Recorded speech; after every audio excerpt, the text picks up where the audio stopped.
Okay, सो यहाँ पे हम लोग अभी देखने वाले हैं कि 100 रुपए इन्वेस्ट करने से टोटल कितना रुपए मार्केट में तैयार हो रहा है। ओके, नेशनल इनकम कितना हो रहा है। सो पहले वाले में 100 इनकम हुआ, फिर 64, फिर कितना था 51.2, फिर 40.96, इस तरह से सबको ऐड अप करेंगे और ये जीपी सीरीज में। ओके, तो इसमें जब जीपी सीरीज का इनफाइनाइट सीरीज को हम लोग ऐड करते हैं ना, इनफाइनाइट सीरीज को, तो उसका फॉर्मूला है टोटल सम पर first term which is denoted by a times 1 minus r to the power n by 1 minus r. This is the formula. जिन लोगों का मैथ्स है उन लोगों ने क्लास 11 में किया होगा ये फॉर्मूला पे sums, that summation of nth term of a GP series is equal to the first term multiplied by 1 minus r to the power n by 1 minus r. And what is r? r is the common ratio. Okay, r जो है वो common ratio है जो हम लोग का 0.8 आया। और फर्स्ट टर्म इसमें कौन सा है, पहला टर्म जो पहला इनकम था यानी कि 100 रुपीज। तो अगर हम सम करें टोटल तो 100 1 minus 0.8 to the power n by 1 minus 0.8 ये होगा, राइट। अच्छा, अभी अब देखो तुम, अगर n मतलब क्या है, कितना बार हम लोग कैलकुलेट कर रहे हैं, तो n तो इंफिनिटी तक जा रहा है हमारा, राइट। यहाँ पे n अगर इंफिनिटी हो जाए तो 0.8 टू द पावर इंफिनिटी कितना होगा,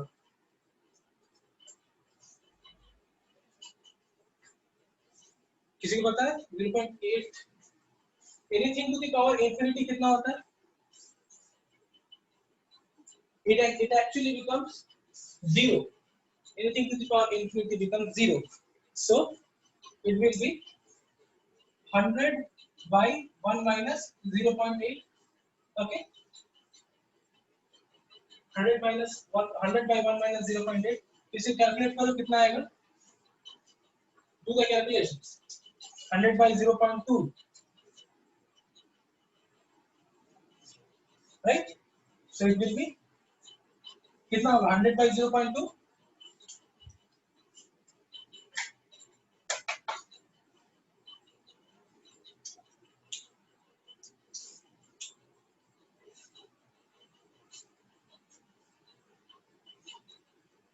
कितना होगा?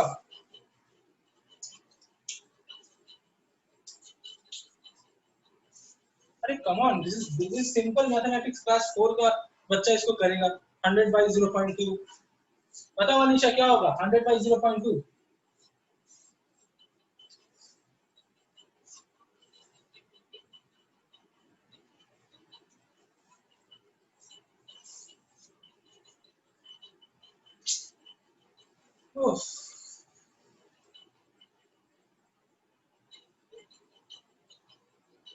आयशा, हेलो, हाँ बोलो। क्या था भैया? 100 by 0.2 कितना होगा? 500। Very good, so 500। Okay, so 100 by 0.2 is 500। तो अभी मैं इसको रिपीट कर रहा हूँ वापस से। ये फॉर्मूला है टोटल सम का, अगर इनफाइनाइट सीरीज हो तो इस फॉर्मूला में हम लोगों ने डाला है, हमारा 0.8 टू द पावर इंफिनिटी 0 हो जाएगा। सो 1 minus 0 is 1, 1 multiplied by 100 is 100 divided by 1 minus 0.8. Now 1 minus 0.8 is 0.2, 100 by 0.2 is 500. So investment कितना रुपए का हुआ था ये बताओ, इन्वेस्टमेंट कितने का हुआ था इनिशियली?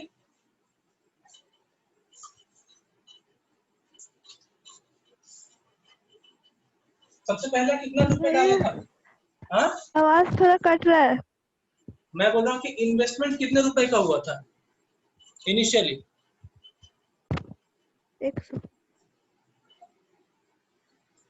100 का, वेरी गुड। और आउटकम कितना आ रहा है 500, यानी जो मल्टीप्लायर इफेक्ट हो रहा है वो 5 टाइम्स हो रहा है, 5 गुना बढ़ गया। अगर एमपीसी 0.8 है तो ओके, तो इस चीज को मैं इस तरह से लिख सकता हूँ अभी, दिस y, मैं SN को y लिख रहा हूँ क्योंकि y जो SN हम लोग ऐड करें that is the total income जो इकोनॉमी में होगा, is equal to 100 by 1 minus 0.8, right. अब देखो y क्या है, इनकम जो डेवलप होने वाला है after the investment of 100 rupees, तो ये है डेल्टा आई जो इन्वेस्ट किया गया था, और ये है 1 माइनस एमपीसी, बिकॉज 0.8 हमारा एमपीसी था। तो मैं पूरे फॉर्म को इस तरह से लिख सकता हूँ कि change in income is equal to change in I divided by 1 minus MPC. ये चीज समझ में आया सबको?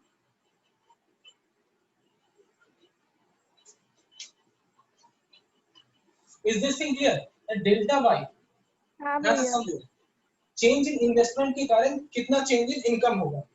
तो ये जो हमारा लास्ट में रिजल्ट आया, इसके साथ हम कंपेयर करके लिख रहे हैं। एसएन क्या है? जो टोटल सम होगा, यानी total change in national income. 100 क्या था? चेंज इन इन्वेस्टमेंट जो शुरू में करा गया, और 1 माइनस 0.8 क्या था? एमपीसी, तो 1 minus MPC. So delta y is equal to delta i by 1 minus MPC आ रहा है, राइट? या फिर इस केस में हमारा कितना है? 5, मल्टीप्लायर इफेक्ट 5 है। ओके, इस यहाँ पे हम लोग अगर करें, यानी कि डेल्टा वाई, और इस डेल्टा आई को अगर मैं नीचे ले आऊं, तो delta I is equal to 1 by 1 minus MPC हो रहा है, right? Change in output due to change in investment, change in national income due to change in investment is equal to 1 by 1 minus MPC, right? Or I can write change in output due to change in investment is equal to 1 by MPS. Why MPS? क्योंकि 1 minus MPC is equal to MPS। ये मैंने बताया था कि MPC और MPS को अगर add करेंगे तो 1 से ज्यादा नहीं आना चाहिए, क्योंकि 1 रुपया चेंज इन इनकम के कारण हम लोग कैलकुलेट करते हैं मार्जिनल। तो MPS क्या होगा? 1 minus MPC। So 1 minus MPC की जगह MPS लिखा हमने, ओके? तो इस पर्टिकुलर केस में ये जो एग्जांपल हम लोगों ने लिया था, उसमें हमारा delta y by delta i कितना आएगा? 1 बाय 1 माइनस 0.8, यानी कि delta y by delta i आएगा 1 बाय 0.2, यानी कि 5। यानी कि हमारा जो ये वाला एग्जांपल था, इसमें मल्टीप्लायर इफेक्ट 5 टाइम्स हो रहा है, यानी कि अगर 100 रुपए को डाल रहा है इकोनॉमी में, तो वो 500 रुपए आपको दे रहा है। Is it clear? Is everything clear regarding this Keynesian model?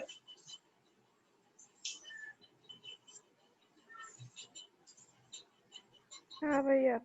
बाकी लोग, Vineet, Ayesha, Gurpreet, Ayesha,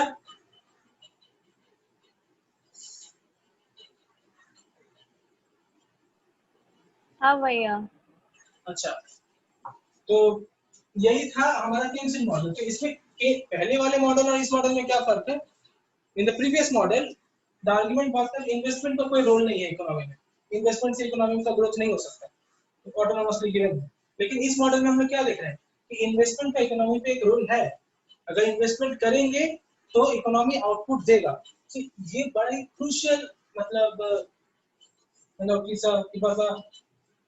ground breaking discovery जो 1930s में हुआ था। तो इसका रीजन, इसका मतलब आर्गुमेंट ये दिया गया इसमें कि अगर इकोनॉमी नीचे चल रहा है, ओके, और इकोनॉमी को अगर ग्रो कराना है, यहाँ पे देखो ना, जस्ट सिंपल 100 रुपए से 500 रुपए में बदल गया इकोनॉमी। तो अगर इकोनॉमी नीचे चल रहा है, उसको ग्रो करवाना है, ठीक है, और अगर एग्रीगेट डिमांड कम है, मार्केट में किसी का डिमांड नहीं है, तो प्रोडक्शन भी कम होगा, लोग प्रोड्यूस नहीं करना चाहेंगे, एम्प्लॉयमेंट कम होगा, तो पूरा एक ट्रैप होगा इकोनॉमी का। उसको इकोनॉमी से कैसे निकाला जाए? तो केन्स ने उसका एक ओवरऑल व्यू पॉइंट अपना रखा। इसमें उसने कहा कि गवर्नमेंट को अंदर आना चाहिए। ये जो इन्वेस्टमेंट स्टार्टिंग में होगा, ये डेल्टा आई, एकदम इनिशियल इन्वेस्टमेंट था। जब इकोनॉमी का डाउनफॉल चल रहा है, तो कोई भी इंसान इन्वेस्ट करना नहीं चाहेगा, ओके, बिकॉज एग्रीगेट डिमांड ही नहीं है मार्केट में। तो मार्केट में जब डिमांड नहीं है, तो प्रोड्यूसर विल नॉट प्रोड्यूस। अगर प्रोड्यूसर प्रोड्यूस ही नहीं करना चाहेगा, तो इन्वेस्टर इन्वेस्ट नहीं करना चाहेगा, एम्प्लॉयमेंट नहीं होगा। तो अगर ये ओवरऑल ट्रैप रहा इकोनॉमी का, तो इसको इकोनॉमिक्स को इस सिचुएशन से कैसे निकालें? तो यहाँ पे क्लासिकल इकोनॉमिक्स को दो तरीके से चैलेंज किया जा रहा है, जो केन्स कर रहा है। यानी कि क्लासिकल इकोनॉमिस्ट के दोनों गाल पे दो तमाचा दिया केन्स ने। एक तमाचा उसने ये दिया कि इन्वेस्टमेंट का रोल नहीं है, तुम लोग कह रहे हो, मैं कहता हूँ कि इन्वेस्टमेंट का रोल है, first of all, okay. And the second thing is, जो क्लासिकल ने कहा कि गवर्नमेंट का कोई रोल नहीं है इकोनॉमी में, and Keynes is saying that government का भी रोल है। क्योंकि ऐसे सिचुएशन में, जब इकोनॉमी में खराब सिचुएशन में है, तो कोई प्राइवेट एंटरप्रेन्योर इन्वेस्ट नहीं करेगा, वो अपने पैसे को रिस्क पे नहीं डालेगा। तो इकोनॉमी को बाहर कैसे लाएं, क्योंकि इनिशियल इन्वेस्टमेंट करना बहुत जरूरी है, डेल्टा आई ये पूरे मल्टीप्लायर इफेक्ट को दिखाने के लिए, तो वो गवर्नमेंट को करना पड़ेगा ये इन्वेस्टमेंट। ओके, ये इन्वेस्टमेंट जब गवर्नमेंट करेगा तभी उसका मल्टीपल इफेक्ट दिखेगा इकोनॉमी में। अब जब मल्टीपल इफेक्ट दिखेगा, यानी कि जब डेल्टा वाई इंप्रूव करेगा तो एग्रीगेट डिमांड भी बढ़ेगा, राइट? एग्रीगेट डिमांड बढ़ेगा तो प्रोड्यूसर जो प्रोड्यूस करेंगे, प्रोड्यूस करने के लिए इन्वेस्टर्स इन्वेस्ट करेंगे, तो अब प्राइवेट प्लेयर्स भी मार्केट में एंटर करेंगे, एम्प्लॉयमेंट जनरेट होगा, राइट? सो जो अनएम्प्लॉयमेंट का जो क्राइसिस था वो भी इंप्रूव हो जाएगा। तो ये स्टार्टिंग करना पड़ेगा गवर्नमेंट को, गवर्नमेंट को आके कुछ पैसा डालना पड़ेगा। अगर गवर्नमेंट के पास पैसा नहीं है तो गवर्नमेंट किसी दूसरे कंट्री से लोन लेके भी पैसा डाल सकता है, क्योंकि चिंता वाली बात नहीं है कि पैसा कैसे चुकाएंगे, क्योंकि अगर गवर्नमेंट किसी दूसरे कंट्री से 100 रुपए लोन लेगा तो गवर्नमेंट अपने कंट्री में 500 रुपए बना सकता है और उस 500 रुपए में से 100 रुपए उसको वापस दे सकता है, तब भी कंट्री के पास 400 रुपए रहेंगे। So that is the beauty of multiplier model. Okay, is it clear?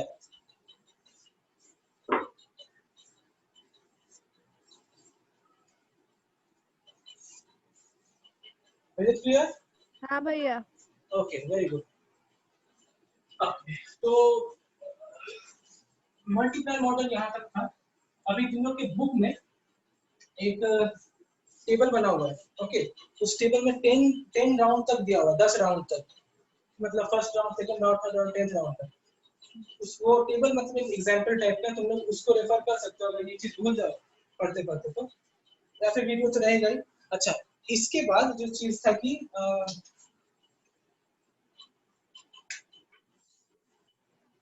बाद में मतलब 1930s में केन्स ने ये मॉडल लाया आफ्टर ग्रेट डिप्रेशन। जब ग्रेट डिप्रेशन हो गया, इकोनॉमी का डाउनफॉल, वर्ल्ड इकोनॉमी डाउनफॉल में था, तब ये वाला मॉडल केन्स ने लाया। अच्छा खासा दिन चला, लेकिन कुछ दिन बाद मतलब अराउंड 1960-70s में जब ऑयल क्राइसिस हुआ, ओके, तो ऑयल क्राइसिस के समय केन्शियन वापस इकोनॉमी का डाउनफॉल हो गया, जिसको केन्शियन मॉडल समझा नहीं पा रहा था। तो जो केन्शियन के जो क्रिटिक्स थे, यानी कि जो क्लासिकल इकोनॉमिस्ट थे पहले, वो लोग फिर से मतलब चैलेंज करने उतर गए और उन लोगों ने इस मॉडल को भी गलत साबित किया, ओके, कि ये मॉडल भी सही नहीं है। Okay, and the major role was played by Milton Friedman, वो बताऊंगा बाद में। अब चैलेंज कैसे किया, तो देखो कुछ कुछ इसमें लिमिटेशंस है अगर देखा जाए तो। जैसे कि यहाँ पे सबसे पहला चीज पकड़ा गया है कि एमपीसी इज इक्वल टू 0.8। ये पहले हम लोगों ने इनिशियली पकड़ लिया कि एमपीसी 0.8 है। अभी first round, second round, third round हो रहा है, यहाँ पे कोई टाइम नहीं दिया हुआ है कि फर्स्ट राउंड कितने समय का है, कितने महीनों का है, कितने इयर्स का, सेकंड राउंड कितने इयर्स का है, थर्ड राउंड कितने इयर्स का, ऐसे कोई टाइम लिमिट नहीं है।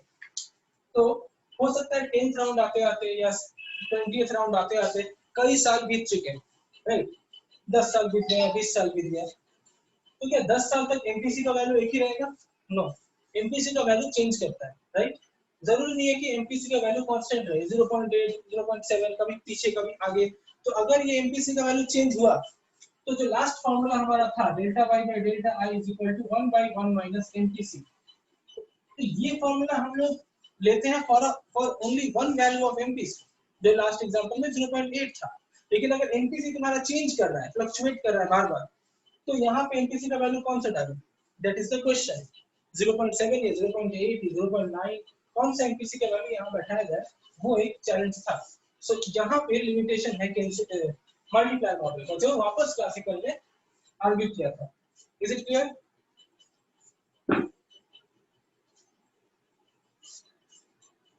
समझ में आया? ओके, हाँ भैया। अच्छा, now I'm going to discuss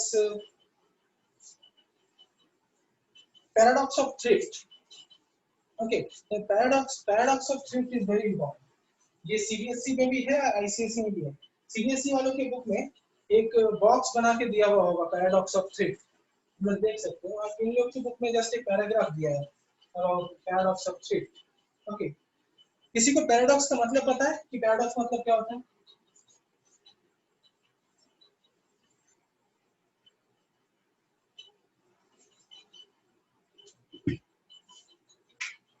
नहीं,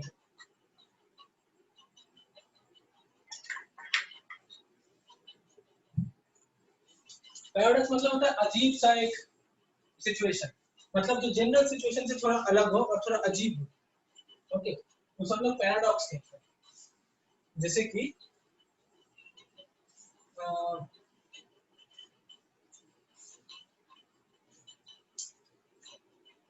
इसको मैं लिख सकता हूँ 1/MPS, राइट? Okay, 1/MPS।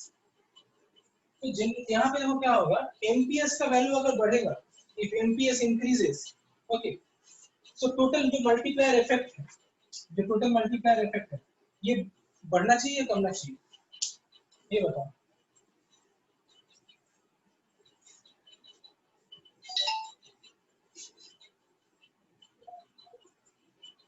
भैया एक बार फिर से बोलिए ना, बहुत कट रहा है आवाज।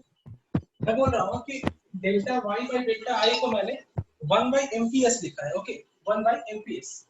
तो मैं बोल रहा हूँ कि अगर MPS का वैल्यू इंक्रीज करता है, मार्जिनल प्रोपेंसिटी टू सेव, सब लोग अगर ज्यादा सेव करने लगा, तो delta y by delta i overall increase करेगा या डिक्रीज करेगा? इंक्रीज।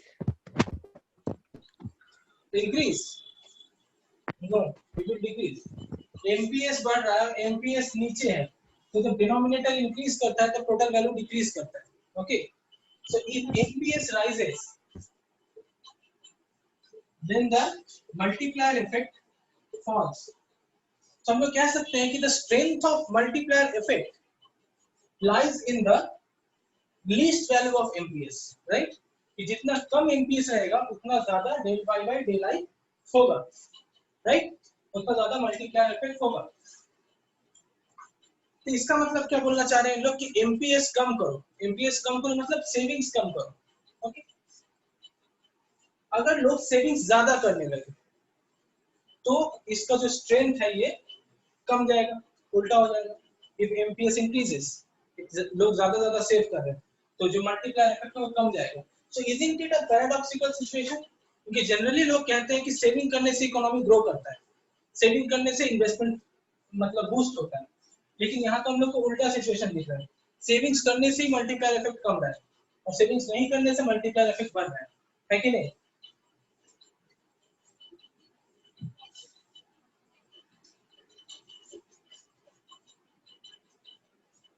बात नहीं आया समझ में? किसी समझ नहीं आया ये बताओ।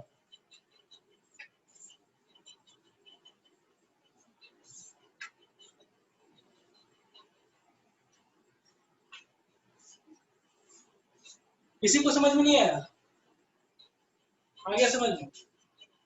यहाँ पे सिंपल सी बात है, MPS अगर कमता है तो ये जो मल्टीप्लायर इफेक्ट है वो बढ़ता है, और MPS अगर बढ़ता है तो ये मल्टीप्लायर इफेक्ट कमता है। MPS मतलब क्या? सेविंग्स का। तो अगर MPS बढ़ रहा है यानी कि लोग ज्यादा सेविंग कर रहे हैं, तो मैं कह रहा हूँ कि जो मल्टीप्लायर इफेक्ट है वो कम दिखता है, और MPS अगर कम रहा है यानी कि लोग अगर कम सेव कर रहे हैं तो मल्टीप्लायर इफेक्ट ज्यादा दिखता है। तो ये पैराडॉक्सिकल सिचुएशन है। पैराडॉक्सिकल सिचुएशन मतलब जनरली हम लोग कहते हैं कि सेविंग्स करने से इकोनॉमी बूस्ट होता है, यानी कि इन्वेस्टमेंट बूस्ट होता है तो इकोनॉमी बूस्ट होता है, लेकिन यहाँ पे उल्टा सिचुएशन दिख रहा है, इसीलिए इसे कहते हैं paradox of thrift, paradoxical situation. Okay, तो उसका डायग्राम इस तरह से हम लोग बना सकते हैं।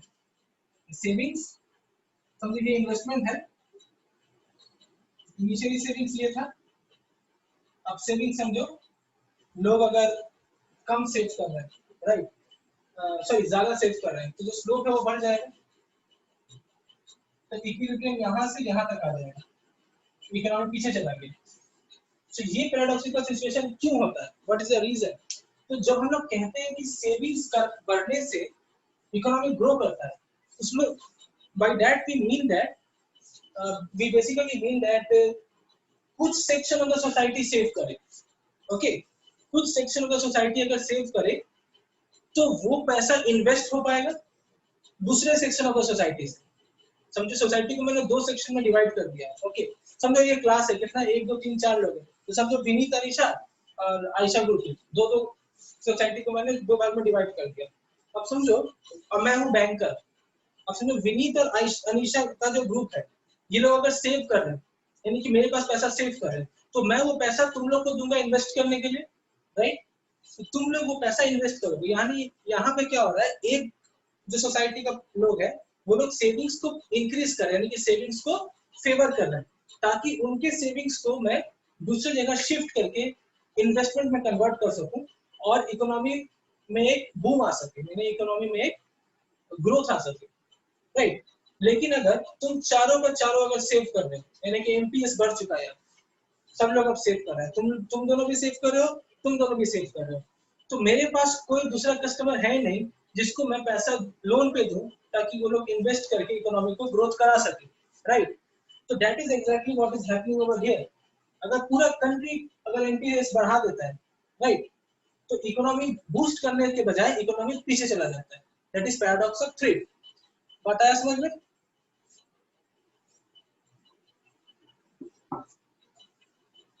हाँ भैया। अदर्स? विनीत, आयशा, गुरप्रीत, समझ में आया?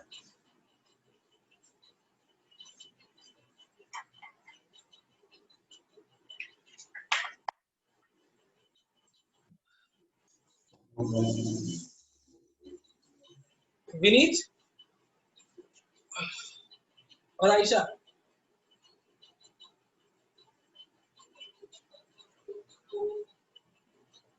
गवर्नमेंट को कैसे पता चलेगा कौन कितना सेव कर रहा है? ये देखो, ये एक एम्बिगियस क्वेश्चन है। अगर सबका इनकम का हिसाब किताब सही है तो मतलब अगर गवर्नमेंट के साथ सारा लिंक अप है तो गवर्नमेंट को इजीली पता चल सकता है कौन कितना सेव कर रहा है, क्योंकि सबका इनकम का जो फाइल है वो अगर गवर्नमेंट के पास है तो गवर्नमेंट को पता है कि ओवरऑल इनकम कितना है कंट्री का, और ओवरऑल कंट्री का कंजम्पशन कितना है वो कंट्री का नेशनल इनकम से कैलकुलेट किया जा सकता है। तो अगर मैं इनकम को कंजम्पशन से माइनस कर दूं तो मुझे इजीली पता चल जाएगा कि सेव कहाँ है, सेविंग्स कहाँ हो रहा है। तो एक्चुअली ये भी एक रीजन है कि मल्टीप्लायर मॉडल को क्यों क्रिटिक्स किया गया, कि इकोनॉमी में कोई ना कोई लीकेज रहता है। एग्जैक्टली गवर्नमेंट को पता नहीं चल सकता है कि इकोनॉमी में सभी लोग कितना कमा रहे हैं। तो that is a major criticism against this model. या फिर कोई भी मॉडल तुम उठा के देख लो इको का, उसमें ये क्रिटिसिज्म हमेशा होगा कि एग्जैक्टली गवर्नमेंट को कभी नहीं पता चल सकता कि कौन कितना कमा रहा है। ओके, तो ये थोड़ा ना थोड़ा लीकेज हमेशा इकोनॉमी में रहता है। अच्छा, तो मैं आज की क्लास यहीं पे खत्म कर रहा हूँ। नेक्स्ट डे मैं ये कराऊंगा inflationary gap and deflationary gap. Okay, so only in developing economy, yes, only in developing economy ज्यादा होता है डेवलपिंग इकोनॉमी में, डेवलप्ड इकोनॉमी में भी होता है लेकिन कम होता है। ओके ओके, फिर रख दो, तुम लोग साइन ऑफ करो। बाय भैया। बाय।